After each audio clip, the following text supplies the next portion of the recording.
ସାତକୋଶିଆ ଗଣ୍ଡରେ କୁମ୍ଭୀର ଗଣନା ଆରମ୍ଭ। 3ଟି ଟିମ୍ରେ 11 ଜଣ କର୍ମଚାରୀ ନିୟୋଜିତ। ମାଛମରା ଡଙ୍ଗା, କ୍ୟାମେରା ଓ ଦୂରବୀକ୍ଷଣ ଯନ୍ତ୍ର ସାହାଯ୍ୟରେ ଚାଲିଛି ଗଣନା।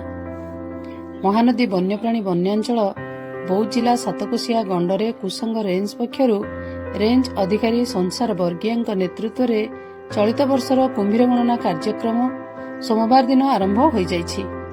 ମହାନଦୀର ଏହି ଗଣ୍ଡରେ କୁମ୍ଭୀର ବଂଶରକ୍ଷା ପାଇଁ ସରକାର ପଦକ୍ଷେପ ନେଉଥିବା ବେଳେ 2024 ମସିହାରେ 35 ଗୋଟି କୁମ୍ଭୀର ଅଣ୍ଡାରୁ ସୁସ୍ଥ ଶାବକ ଜନ୍ମ ନେଇଥିଲେ। ବର୍ଷା ଋତୁ ପୂର୍ବରୁ କୁମ୍ଭୀର ଶାବକ ଅଣ୍ଡାରୁ ଜନ୍ମ ନେଉଥିବାରୁ ନଦୀ ବନ୍ୟାରେ କିଛି ଶାବକ ପ୍ରତିବର୍ଷ ଅନ୍ୟତ୍ର ଚାଲିଯାଇଥାନ୍ତି।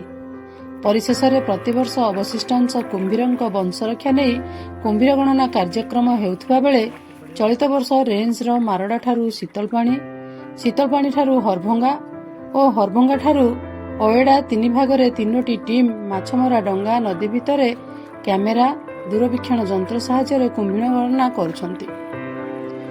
ଏହି 3 ଗୋଟି ଟିମ୍ରେ ଫରେଷ୍ଟର ପ୍ରଶାନ୍ତ ଗୁରୁ, ଅନ୍ତର୍ଯାମୀ ଜାନି, ଶ୍ରୀନିବାସ କଅଁର, ଫରେଷ୍ଟ ଗାର୍ଡ ଗୋବିନ୍ଦ ମହାକୁଡ, ଘଡ଼ିଆଳ କୁମ୍ଭୀର ରିସର୍ଚ୍ଚ ଅପରେସନ ଆଶରାଜ ଖାଁ ଓ 6 ଜଣ ସ୍କ୍ୱାଡ୍ କର୍ମଚାରୀ ସାମିଲ ରହିଛନ୍ତି।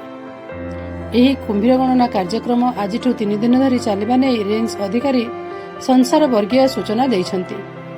ଅନ୍ୟପଟେ ଡିସେମ୍ବର ଶେଷ ସପ୍ତାହ ଠାରୁ ଜାନୁଆରୀ ମାସରେ ଏହି ଗଣ୍ଡରେ ବିଦେଶାଗତ ପକ୍ଷୀଙ୍କ ଆଗମନ ହେଉଥିବାରୁ ଚଳିତ ମାସ ଆସନ୍ତା 9 ତାରିଖରୁ ପକ୍ଷୀ ଗଣନା ହେବା ନେଇ ରେଞ୍ଜ ପକ୍ଷରୁ ସୂଚନା ମିଳିଛି।